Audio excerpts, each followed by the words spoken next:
You're now tuned in to The Investor Show, where we teach simple wealth creation for the common investors with investment advisor, award-winning author, international speaker, and founder of Royal Financial Investment Group, Prince Dykes.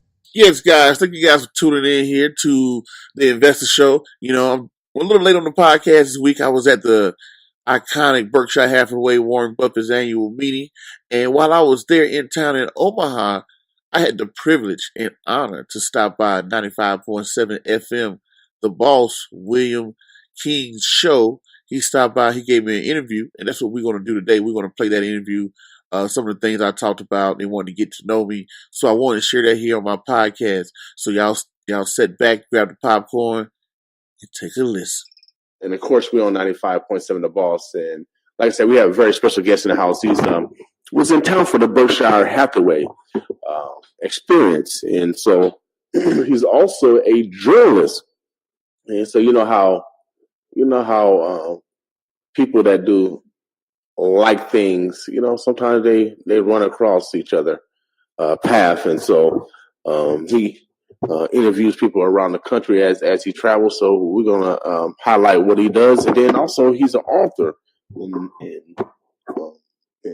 God working out mysterious ways, because what he's teaching is something that we're going to be embarking on introducing to the community later in the next few months. And so I'm going to let him introduce themselves. And like I said, these stars, they got their own adjectives, nouns, verbs, prepositional phrases, and predicates. We'll let him introduce himself, and then we'll get right into the dialogue. So, hey, how you doing there, bro? I'm doing pretty good. Enjoying myself out here in Omaha. I think I ate too many steaks and everything. Okay. So I'm definitely loving it. And I want to say thank you, and I appreciate you for having me on. No problem. And actually, we got Judith Rose. Judith was at Berkshire yesterday. So she was the young lady that we all met together. Oh, the golf lady. Yes, yeah. The golf lady. PGA. Yeah. Okay, all right. Yeah. She chiming in. What's up, Judy? What's up, Mark? Mark, appreciate you guys supporting. Now, what drew you to tell people who you are? Kind of give us a background of yourself, because you've done a lot of things that I didn't know that you've done until you actually came here today. Oh, well, while I'm here in Omaha, it's like what you said. I'm here for a Berkshire Hathaway 2018 meeting. This is my second time in Omaha, Nebraska. And, what brought me here is Warren Buffett. Warren Buffett is somebody I discovered about a decade ago, and I started reading about, and somebody I was very interested in. So I started doing some research on him, and someone told me to see if there's any kind of ways I could reach out to be a part of Berkshire. Excuse me. And I did. And I reached out to them, and I asked them, could I come up and cover the events? I sent them some copies of my book. One thing led to another. They actually responded to me, the first and only company to ever respond to me. And well, in that context, and and they brought me up to allow me to cover the event last year, and I put together a 2017 Berkshire Hathaway meeting documentary, and I'm doing the same thing this year. Okay. Okay. Cool. Mm-hmm. So are we gonna be part of the documentary? You're gonna be part of the documentary. You're gonna be in there. Okay, probably because you in there. Yeah, definitely. I'm glad to have you a part of it. I highlight everything that I go through, all the people that I interview, and this year I did it in a bigger way. Mm-hmm. And the reason how I was able to do it in a bigger way is that I had never been in the real Omaha. Okay. All before I would just come in, I would get my hotel, and I would just run out to, Berkshire, go through the itinerary of what they have. But this time around, I wanted to get into the community, and I'm glad I was able to do that. Good. I'm glad you did also. I'm glad I had a chance to meet you, especially, like I said, it's over 40-some thousand people there. And to, actually to meet a brother in the middle of a haystack, per se, is meant to be. It's meant to be. Mm-hmm. And so once you look at people and say you here for Berkshire, mm-hmm. but you got connected through just seeing the email because you wanted some more knowledge. Yeah, I wanted some more knowledge. And my thing is that, for people who don't know, I'm the host of The Investor Show.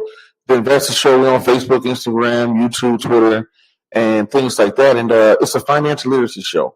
Okay. And I booked that financial literacy show 5 years ago. Started in my bedroom, somewhere small, just a Facebook page, turned to YouTube, and turned to Instagram. Then it ended up to radio and television and things like that. So over the years, it's grown. It's kind of taking legs, books and stuff like that. So I want to appreciate all the fans out there that watch me, that supported me out the years, throughout the years, out here across the globe. We got tremendous response all the way from Hong Kong to London to Berkshire Hathaway. Right out. Mm-hmm. So you're an author also. Yeah, something like that. I kind of stumble around and put things together. And one of the things I put together was my first book came out in 2015. Okay. 2015 was my first book, titled Wesley Learns to Invest. And my second book was titled Wesley Learns About Credit. So I wrote children's books teaching kids about investing and about credit. And I think the first book won about 3 awards. Okay.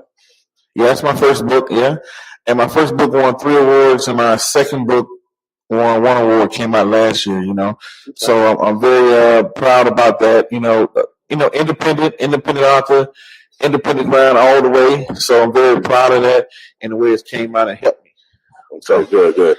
Now, so you say you got a son. And did your son inspire you to write the book? Was he part of it? And is he getting royalties? His royalties, he has a place to stay. He's getting food and things like that. But yeah, he definitely inspired me. One of my biggest inspirations is my wife and my son. They when I grew up, my parents were educated, but they wasn't big onto investing in the market and things like that. So as I learned the power of it, I wanted to learn more about it. Right. And as I learned more about it, my dad he said, "Man, I wish I would have known more about it." And I just went ahead and said, "Hey, you know what? I want to teach my son. This is something I want to teach my son to kind of I won't say break the cycle, but so to pass on where he's better than me. My goal is not to make him the next Warren Buffett or anything like that, but my goal is to make it a little bit better than how I had it." Right. So, and that's the way I look to do it. And he definitely inspired me. His name is Wesley. He has my middle name, my middle name is Wesley. So I gave him my middle name. And everything in that book is inspired by my wife and my son. Me teaching him, me learning, and my life lessons, a life lesson that I learned from my older brother. He has some financial issues, and that was a great inspiration for my second book. Okay, all right, great. Mm-hmm. Now, where can people pick these books up? Oh, these books are everywhere. This is hardcovers that you have here, but they're paperback, they're ebook, they're audio. So it's wherever, Amazon, iTunes. I probably found places I'm like, wow, how did my book get here? But yeah, it's on Amazon, it's on iTunes, it's on BarnesandNoble.com, WesleyLearnsToInvest.com, Lulu.com, any and everywhere. You can download an audio book right now. You can download an ebook right now. All those things you can do to support the project. Great. So everywhere, and you're teaching financial literacy to children, which is significant because in order to gain wealth, it has to be taught, and new methodologies of wealth. And what do you specifically talk about in your books? In my books, my first book, it was the notion of how easy investing is and ways to get started.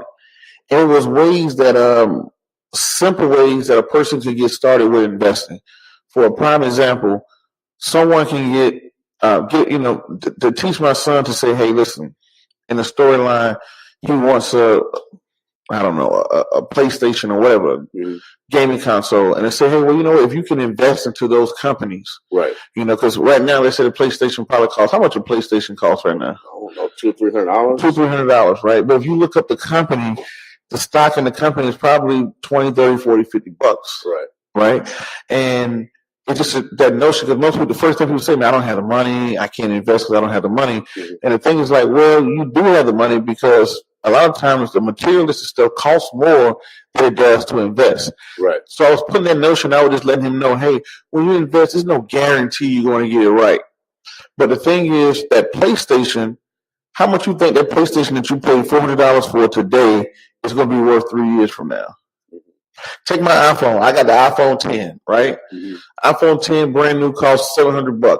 3 years from now, it'll probably be an iPhone 13 out. Right. My iPhone, I probably can't sell it for about $100 now. Right. That means I just lost. It's depreciating. It's losing value over time. It's no way that my iPhone is probably going to go up unless it turns into some type of antique. Right. But I don't even have the possibility of winning when I buy goods. But if I invest, I have a dog in the fight. You know, if I buy Apple stock versus the Apple watch, the watch is losing value every single day. Right. But the stock is gaining value. The stock is gaining value. It has the potential to have an upside. Right. So, and that's appreciation and depreciation. Appreciation and depreciation. Something that is depreciated. This is if every time you buy something, every time you get paid, something is depreciating and depreciating and depreciating. Let's go to the notion of the rich get richer, the poor gets poor. Right. Because you think Mr. Buffett is like, oh man, I just got paid. Let me go out here and buy a brand new, shirt or whatnot. Right. And no, they're investing their money. Right. So when you're looking at it, it's like, hey, when you invest, you have a chance to win. Right. When you're not investing, you don't even have a dog in the fight. Right. So you don't even have zero chance because you're not even participating. You're not even participating. You don't have a dog in the fight. So that notion is to teach you like, hey, by doing this, you at least have a chance. Think about how you and our life would have been different if our parents would have been having this conversation. Right, right. And said, hey, you know what? I remember growing up, we had an Apple computer when I was a little boy. And back when Apple was nothing. Right. But imagine if we'd had purchased Apple shares. Right. Right? So, and that's the notion, just to teach them like, hey, you have to, there's nothing wrong with having goods and services and stuff like that. If you want to have a game, I'm saying, okay, that's cool. But if you're going to buy somebody something, put something back for them. Invest something. And you invest in the things that you know. Right. And one of the things that I definitely took away from Mr. Buffett when he spoke about index investing. You don't have to be a genius to invest into the index. Okay. The index has a historical return for the last 100-some years of 10%. Okay. Right? Your checking account makes, how much do you think your checking account makes? It was back in the day 5%. I don't know what it is now. That was way, you might want to check. You're not getting 1%. You're not even getting 0.5% on a checking account. You're not even getting 0.25% of a checking account. Right? So checking and savings account, they're very low. But when you look at inflation is the price of goods and services. You notice how every day the rent's going up every year, gas prices, food, everything going, but the wages are not going up. Right. The price of goods, everything. So that moves at about 2 or 3% every year. So if you're not making 2 or 3% every year, you're losing. Right. You're not even breaking even with the way the world is working. And one of the simplest ways, instead of like, oh, I got to be a stock picking genius, you can get the index like Mr. Buffett said this weekend. Top 500 companies in America, S&P 500. Easily accessible. You can get on your phone. You can open up an account for your child. Right. And you can slowly buy them, which is called dollar cost averaging. Every month, I'm going to get you $50. I'm going to put it in here, and I'm going to reinvest the dividends for 18 years. Right. Or 20 years, 25 years. And they have something. How many people do 18 years, grow up, you graduate, your parents have nothing to give you. Right. So that's my notion, and that's what this whole Wesley Learns book series is about. Okay. Teaching, hey, well, these are lessons that when somebody had told me to invest, there's something you need to know. Right. You need to know about credit.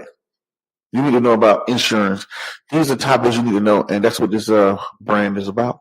Now, we get a fear that we need a lot of money to invest. What kind of money do we need to invest? And that's what I thought too. When I took economics, I'm like, man, it's rich people.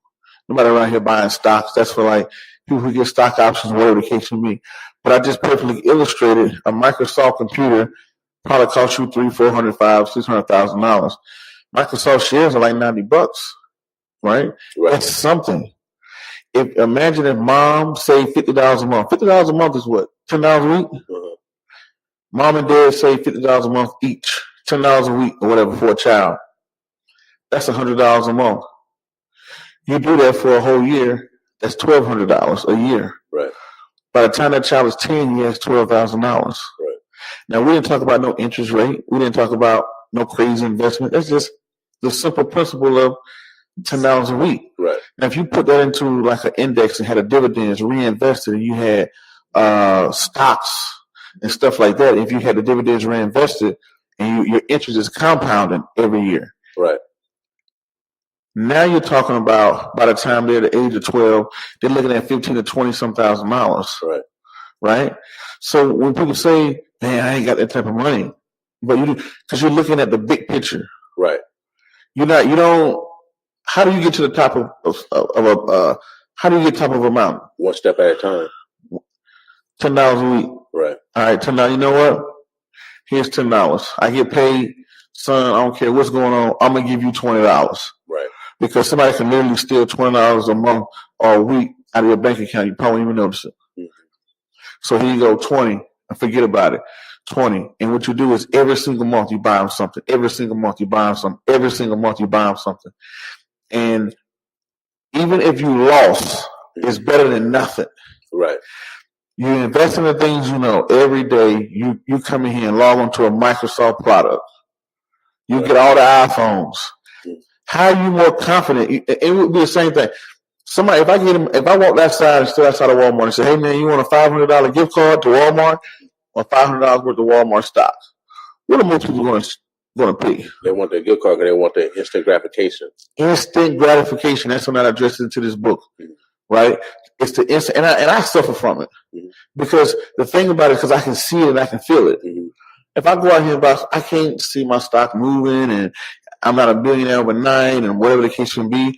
And the thing is, you have to be literate because people look at Mr. Buffett and they want to get there. They're trying to figure out how to get there in a fraction of the time, this year, next year, whatever.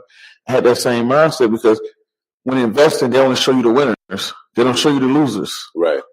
So you think like, well, how can I do it in a fraction of the time? I'm not knowing one step at a time. Yeah. One step at a time. Son, I just want you to have a little bit better than me. Right. And that's it. Well, how can I make you have a better situation than I had? And then I want my son to do that to his grandchildren, to my grandchildren, make it a little bit better than he had it. Right. And that's the way to create generational wealth. Right, without a doubt. Everything boiled down to money. How can people get in contact with your content? Where can they find you at on the web, or where do they need to go to see some of your the Investor Show?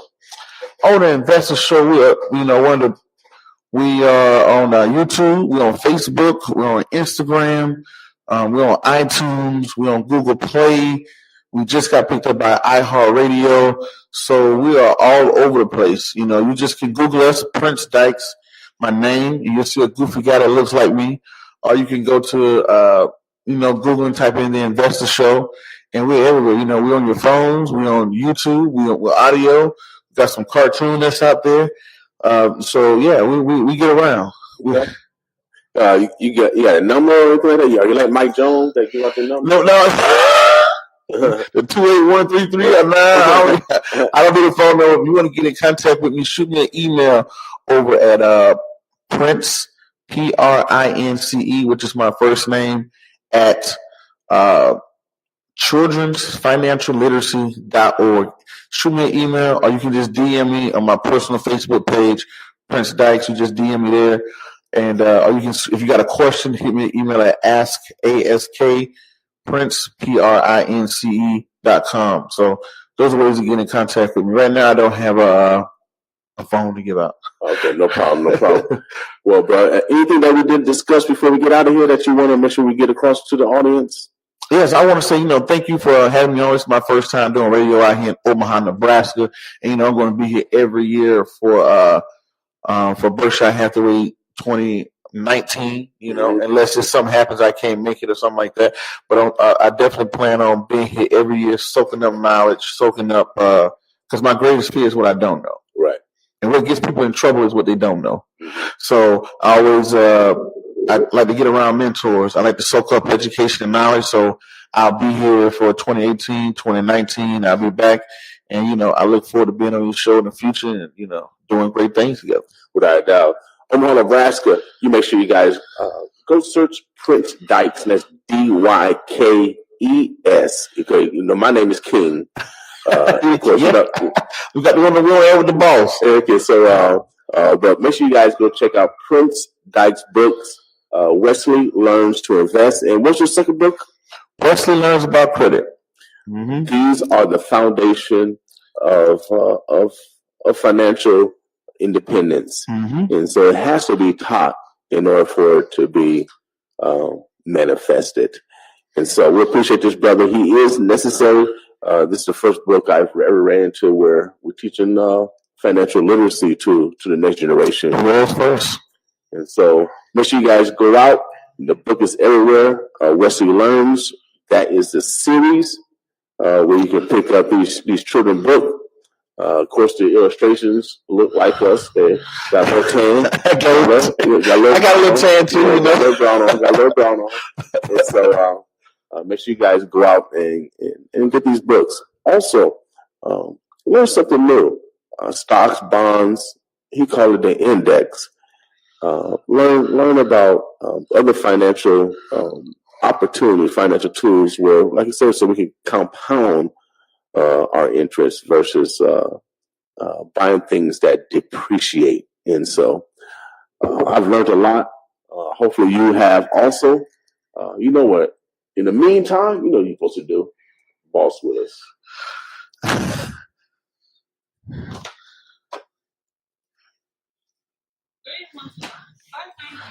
Just a quick. I found